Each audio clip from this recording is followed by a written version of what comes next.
Jy sien as mens vir mense verduidelik dat die blanke weste, blanke kultuur, blanke DNA, blanke volke is besig om uit te sterf, dan is hulle baie gou om vir jou te verduidelik, maar God het almal gemaak, en hy gaan almal red, en maak nou nie saak wat ras jy is nie, en ons moet nou nie kla daaroor as die blankes nou uitsterf nie. Nou ja, dis maar 'n baie dom manier van dink, en 'n ou wat so redeneer, verstaan glad nie die implikasie daarvan nie. En jy kry baie van hulle oor see, maar jy kry hierdie sotte hier in Suid-Afrika ook, veral onder die Engelse. Maar, as ons kyk na die situasie in Brittanje, is dit reeds ver gevorder. En Brittanje is maar min of meer die voorbeeld van hoe dit gaan lyk in die res van Europa.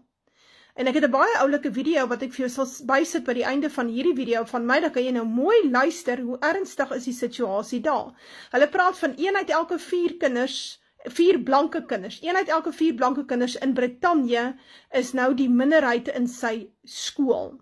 Hulle praat van 72 skole reg oor Brittanje, waar geen blanke kind is nie. Dit wil sê, blankes moes dan nou hulle kinders onttrek het, my heerlikheid, is dit dan nie 'n vorm van rasisme nie? My heerlikheid. En nou hierdie skole is dan nou swart of islamities georiënteerd, en hulle bring natuurlik ook islamitiese gebruike en gelowe in by die skole, soos wat ons dit nou ook al gesien het. So die pad wat Suid-Afrika gestap het die laaste 30 jaar, is 'n pad wat die res van die wêreld in Europa besig is om te stap in aller erns. En die vraag is altyd, wie sit daar agter? Nou, die Jood sit daar agter. So, as jy dit nou nie weet nie, dan weet ek nou nie wat om vir jou te verduidelik nie. Maar die Joodse ideologie sit agter hierdie verwoesting van blanke lande. En hoe het hulle dit gedoen? Wel, hoe kry jy dit dat hierdie blanke lande hierdie massiewe hoeveelhede sogenaamde vlugtelinge inneem? Wel, jy krap die Midde-Ooste om. En dit is wat die Jode gedoen het. Die Jode het op groot skaal oorloë gemaak met die hulp van Brittanje, die VSA en Frankryk in die Midde-Ooste, en so het hulle Irak gebreek, Afghanistan, Sirië, Libanon, Gaza, Wesbank, selfs kan ons sien, was daar 'n aanslag op Egipte, Jordanië. Ons het hier te doen met 'n land wat oorlog maak met al sy bure. So, nie almal reg rondom die Joodse staat is nie veilig nie. Nou, wat maak jy met daai vlugtelinge? Wel, jy kanaliseer hulle na blanke lande toe. Is dit nou per ongeluk dat hulle na blanke lande toe kom? Nee, dit is met opset. En so veroorsaak jy dat binne in die blanke lande het jy dan nou krisis met finansies, belastingbetalergelde, die skole word verswart of verislamitiseer, dit gaan na die grens na burgeroorlog toe tussen Islam of die Pakistanis en die Afrikane en die blankes, wat op hierdie stadium besef, hulle is eintlik in ernstige gevaar, en die geskiedenis wat by hulle omtrent 6000 jaar oud is, kom ons sê, bietjie minder as 6000 jaar oud is, as ons stel van na die vloed is dit bietjie meer as 4000 jaar, daardie geskiedenis sal ophou bestaan. 100 jaar van nou af, as jy vir iemand vra, waar kom jou voorouers vandaan, en hy sê van Brittanje af, en hy's 'n wit mens, dan gaan ons hom sê, ag, maar jy praat twak, man. Jy kom nooit van Brittanje af nie. Brittanje is 'n islamland, is 'n islamitiese kalifaat. Daar's nie een blanke oor daar nie, man. Jy praat nou twak. En dit is wat gebeur in 'n kort tydjie van minder as 40 jaar. Sien ons hierdie tipe ding wat reeds plaasvind in Europa. Ook sal ons, as ons vir ons voorgeslagte sê, maar weet jy, julle protestante voorouers kom daar uit Frankryk en Nederland, dan gaan hulle sê, ag nee, ma, moet nou nie nonsens praat nie, hoor. Daar is 'n islamitiese kalifaat, daar's nie meer wit mense oor nie. En dit is presies dieselfde wat in die Midde-Ooste gebeur het, meer as 2500 jaar gelede. Toe was blanke Israel, want Israel is 'n blanke volk, ons lees dit in die Ou Testament, hoe weet ons dit? Want Jahwe sê, julle mag nie verbaster met die Gamitiese volke nie. So nou kry ons dat hierdie blanke Israeliete word verstrooi, hulle versamel onder andere daar aan die bokant daarna by die Kaukasus gebergte, en op 'n stadium trek hulle oor die Kaukasiese gebergte in Oos-Europa en in Europa in, en so ontstaan die blanke westerse lande oor 'n aantal eeue. Reg. So, en dit is hoekom ek vir jou kan sê, ek is 'n Israeliet, al lyk ek nou nie soos die Midde-Oosterse nasies nie. Want 2500 jaar terug was daar blankes in die Midde-Ooste. Goed, nou ja, baie interessant. Mense moet nou net bietjie uit die blik uit dink, maar alhoewel die meeste van my volksgenote is maar baie geïndoktrineer. Nou ja, nou die volgende vraag wat 'n ou vir jou moet vra, en ek het baie lering hieroor gegee, want ouens glo vreeslik vas dat Jesus nou gaan terugkom. Die wederkoms is nou naby. Nou ek het vir jou slegte nuus, die wederkoms is in die verre toekoms. Ons het nie nou 'n wederkoms nie. Wat ons wel het, is ons is op pad na die oorheersing van die Gog en die Magog nasies oor die wêreld.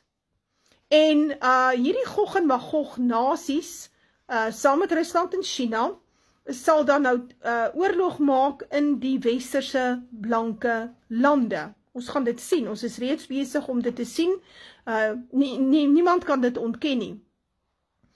Ons is op pad na die bestaan van die 8ste kop, waarvan Openbaring 17 praat, die 8ste kop van die dier. En nou ja, jy moet verstaan, wie is hierdie 8 koppe? As jou predikant nie vir jou kan vertel wie is hierdie 8 koppe nie, dan moet jy verstaan, die man se skrifkennis is ernstig gebreke en die Heilige Gees het hom toe nou nie gesê nie. Maar hierdie 8ste kop is dan nou hierdie islamitiese kalifaat wat dan nou reg oor die westerse lande tot stand kom en die wêreld regeer vir 'n baie lang tyd. En daar sal geen blanke lande oorbly nie behalwe Suider-Afrika. En dit is wat Siener vir jou probeer verduidelik. Siener sê vir jou in hierdie tyd sal daar 'n herstel plaasvind van die boerevolk in haar eie land sonder 'n sent skuld en die res van hierdie ander blankes, konservatiewe blankes, sal vlug na Suid-Afrika toe, want ons sal die enigste blanke in die veiligste land wees tot in die verre toekoms. En dis iets wat jou predikant jou nie gaan leer nie. Inteendeel, hulle is doodstil oor dit en geen kerk op hierdie aarde gaan dit vir jou verkondig nie. Inteendeel, hulle verkondig die leuen van 'n wegraping. En moenie bekommerd wees nie, God gaan ons uit alles uit wegraap en ek het vir julle bewys dat in die boek Openbaring is daar geen wegraping nie. So, wanneer die laaste besuin blaas, is wanneer ons Armageddon kry, en Armageddon is 'n slagting van die Gog en die Magog nasies, daar in Openbaring 19. Nou ja, maar hoe dit ook al sy, jy moet baie blind wees, om nie te verstaan, dat Amerika, Kanada, Nieu-Seeland, Australië, Europa, Brittanje, se toekoms is 'n islamitiese kalifaat, wêreldwyd, wat oral gaan oorheers nie. Jy moet baie blind wees, as jy dit nie kan verstaan vandag nie. En soos ek sê, as jy nou hoop, Jesus gaan nou kom voordat dit geskied, dan het ek vir jou slegte nuus. Dit gaan nie, want ons moet hierdie tydperk van die 8ste kop het. En in hierdie tydperk sal ons dan ook sien dat die gevalle engele terugkeer na die aarde toe, soos in Openbaring 12 vir ons gesê.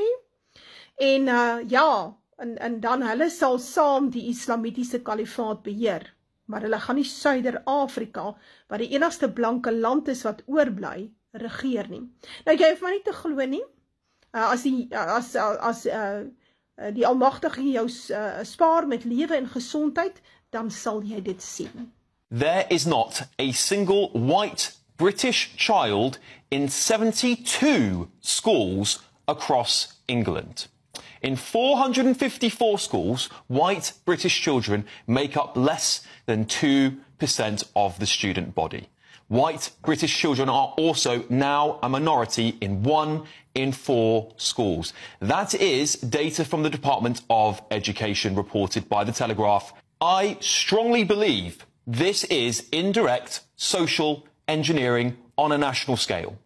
Tell me this, how does any country expect assimilation, let alone a shared culture, when thousands of children grow up in classrooms where white British identity is the exception, not the norm?